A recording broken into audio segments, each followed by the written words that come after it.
So, I recently played The Legend of Zelda Oracle of Seasons for the Game Boy Color. 6 years ago, A Link to the Past made me a huge Zelda fan, and ever since then I've been really interested in the series' dungeons. Not many other games have anything comparable, both in terms of how the dungeons are designed and how good they actually are. They're some of my favorite parts of any game series I've ever played. Today I wanted to go through the game that's freshest in my mind, and rank its dungeons in a tier list. I'll also give a brief review of the game as a whole at the end. Of course, I'm not the first person who's ranked these dungeons, although there are surprisingly few videos that I could find on this game in particular. I haven't looked at any of them though since I wanted to have my own fresh opinions. So, let's get started. The first dungeon in the game, the Gnarled Root Dungeon, is a passable introduction. These minecarts are a great new addition to the series. They'll be used in later dungeons quite a bit, and I usually like those sections. The puzzles here are extremely basic, like push one block, defeat all the enemies in the room, etc., but that's fine, and expected for the first dungeon in the game. There are like 2 rooms that had anything more than that, like a short enemy gauntlet in the lead up to the mini-boss. The Ember Seeds are a decent item, and the rest of the magical seeds are used a decent amount in the game in some nice ways, but I think having them as the main dungeon item itself is kind of lame. The companion game, Oracle of Ages, just gives you them before you start the first dungeon, which I much prefer. Unfortunately, I actually think this might be the weakest intro dungeon I've played in any Zelda game. Even if there isn't anything wrong with it, something about it just didn't particularly click with me. Hopefully the rest of the game improves from here. I've decided I'll give it a C tier. This tier is for okay but flawed dungeons that either have a decent concept but poor execution, or are just bland. Snake's Remains is similar in scope to the Gnarled Root Dungeon, but definitely a bit better. I like the introduction of these roundabouts that alternate between directions. They're used quite a bit in the Oracle games, leading to interesting puzzles that make you think about the dungeon layout, which I always appreciate. I honestly wish more Zelda games would use things like this.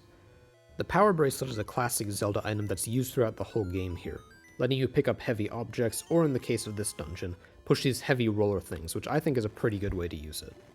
Some of the enemies in the Snake's Remains are a bit annoying, in particular the spiky beetles, but the boss and mini-boss are a pretty decent time even if they do rip off previous Zelda games a bit.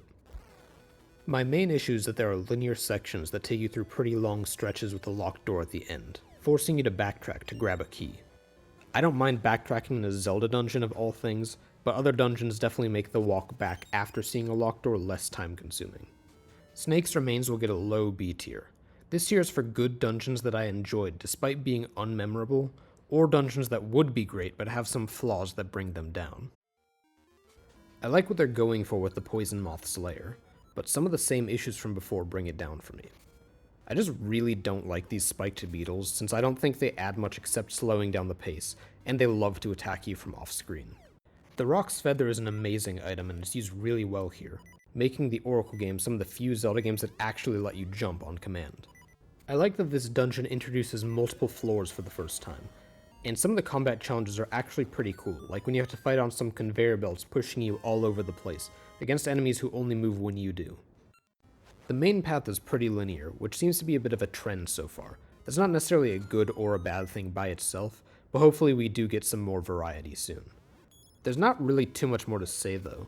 It's definitely not bad, but very forgettable, so it gets a low B tier just below Snake's Remains. The Dancing Dragon dungeon is a big step up from the last 3. The dungeon item, the Slingshot, is used really well and combines with the minecart for some fun sections. Even if it's still relatively linear, the in-room puzzles towards the end are an improvement, and the enemies are less annoying than before, partly because you now have more tools to deal with them. There are now 2 floors that both take a decent amount of work to get through, meaning we finally have a bit of complexity here.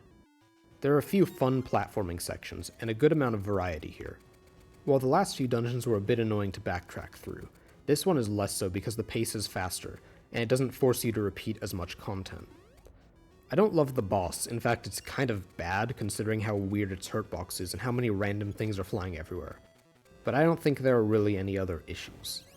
It's still not one of the more memorable dungeons in the series, but everything here is very solid. I had trouble deciding between B and A tier, but after seeing how the rest of the ranking shaped out, I'll put it at the top of B. The Unicorn's Cave is also really solid. This one progresses the difficulty curve of the game by switching it up and finally forcing the player to think about what they do a bit more. I like that they add some variety by having it take place on just one massive floor, after the last few dungeons kept adding more floors. Rather than being forced to fight annoying enemies to add some challenge, we have an amazing dungeon item in the magnetic gloves. They're easily one of the most interesting items in any Zelda game, serving as a kind of replacement for the classic hookshot, and I really hope they'll try out this idea again in a future game. This dungeon uses them extremely well, with tons of puzzles and pseudo-platforming sections. The boss also uses it in a really interesting and fun, if slightly janky, fight. Unicorn's Cave is actually surprisingly open in how you approach it, with the entrance being at the start of a loop that goes through the entire main section, allowing you to go either way to progress. This kind of design is actually still pretty unique in Zelda to this day. Both the within and across room puzzles are great here, making this my favorite dungeon so far, and letting it sneak into A tier. A tier dungeons are very solid and have few flaws, but maybe don't stand out too much. The Ancient Ruins honestly kind of blew me away. First of all, the Indiana Jones inspired aesthetic is amazing. You fight mummies, dodge traps that shoot arrows when you walk past, navigate through haunted statues, and there's even a really tense section where you pick up a jewel and dash out of the room before the walls close in.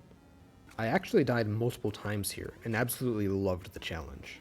This is one of the most difficult dungeons in the series that I've played, with a challenging boss at the end and a ton of set pieces that really caught me off guard. The layout is massive in all directions. It has a pretty big first floor before switching to 4 more floors where you constantly go up and down by falling through holes and jumping on springs, and it feels incredibly unique. The magical boomerang is an awesome item for both combat and puzzles, and it's used really well here.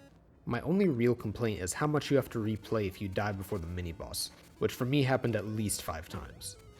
The bottom floor is complex and twists all around, and a few of the rooms are pretty tedious to redo even if I liked them the first time around. Overall though, fantastic dungeon and the highlight of the game so far. I consider the Ancient Ruins a huge step up from all the previous dungeons in this game, so I'm putting this in A+ tier. These dungeons are memorable and have some kind of X factor that puts them above an A tier, but an S tier has to be the best of the best. Next up is the Explorer's Crypt. There are a few really smart puzzles in this one, and considering none of the Oracle of Seasons dungeons have melted my brain in the way I'd expect from Zelda so far, that's a welcome change. I like that you have to break the curse on specific rooms by fighting the ghost that puts out the lanterns in them, leading up to a battle with multiple ghosts at once, where one tries to blow out the lights while one tries to attack you. I don't love though how if you let all the lights go out, they kick you back to the entrance. That's just kind of annoying. I still love the springs bouncing you between floors, those are really fun. I also like that it's shaped like a giant skull, that's a nice touch. Actually, on that note, this is where I realized, most of the dungeons in this game are actually shaped like something specific, like the Unicorn's Cave being shaped like a unicorn. Yeah, that actually took me way too long to realize. The final boss is pretty cool, making you knock both heads off the dragon at once before fighting its skeleton. While the Rock's Cape is nice, and I do like using it a lot, it's a bit of an underwhelming dungeon item since it just lets you jump a bit further than before. I will say though, there are a bunch of really cool use cases for the item here though, so I can't really call that an issue with the dungeon. You know, this sounds like I don't love the Explorer's Crypt, but honestly everything here is great. It just didn't stick in my mind quite as much as I expected, partly because it comes right after the Ancient Ruins. It's also getting an A tier. And now for the final dungeon of Oracle of Seasons, the Sword and Shield Maze. Man, this is so close to being perfect, and I would have even called it one of the best in the entire series, maybe even the single best 2D dungeon, and I'm being completely serious. I really, really wanted to put this in S tier, but there's literally one thing holding it back, and that would be the ice physics that get plastered absolutely everywhere. I mean, just look at this.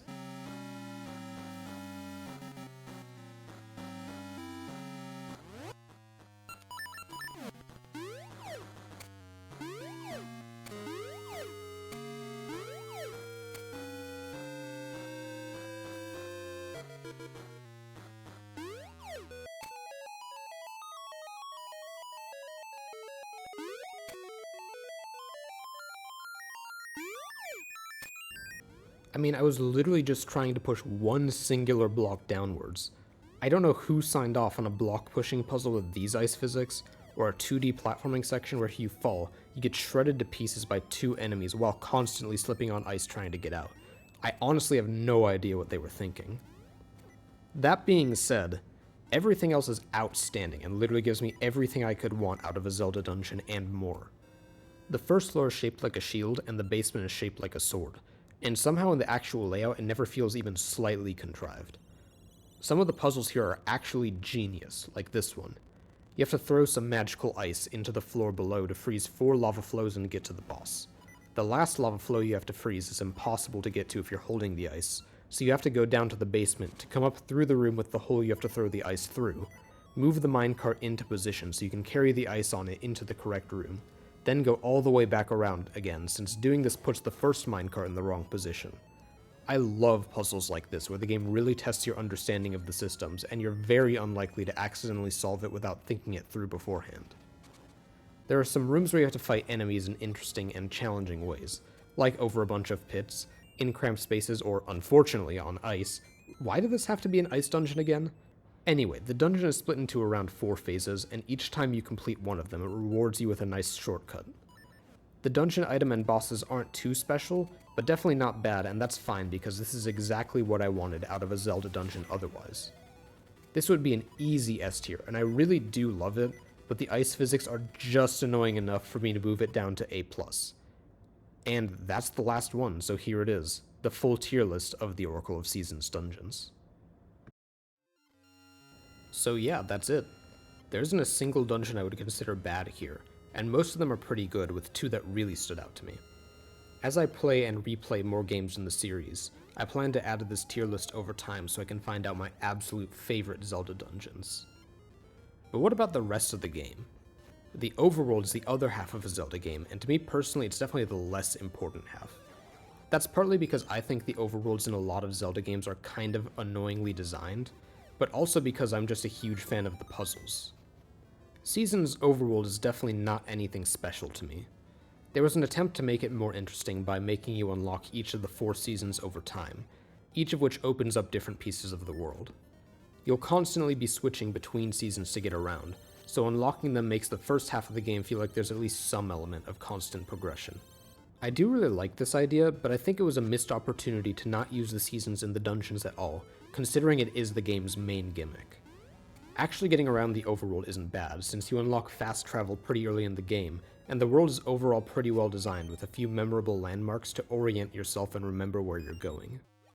The worst part of the Oracle games in my opinion is that the overworlds have a few absolutely baffling moments where the path forward is extremely obtuse.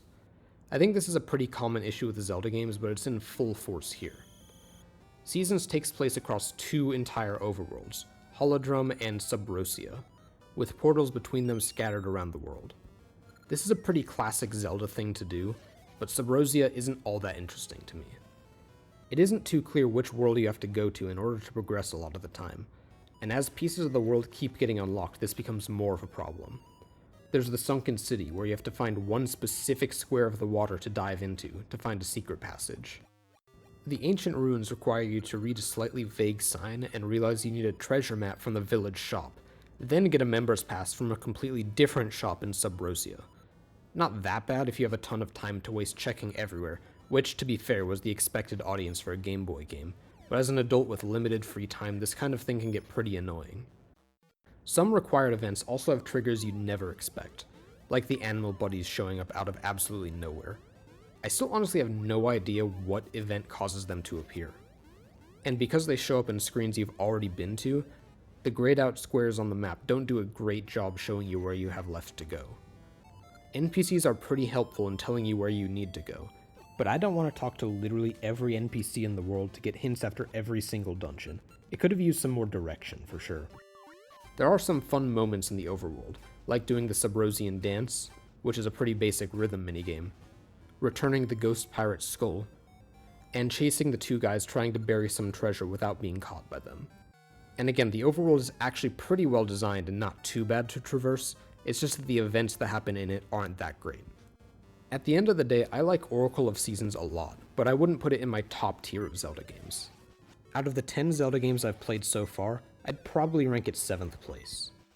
And that's it. This is my first successful attempt at making this type of video after 2 other tries that didn't work out, so definitely let me know what you thought. Part 2 about Oracle of Ages is on its way, so if you're interested, make sure to watch out for that video as well. Thanks everyone!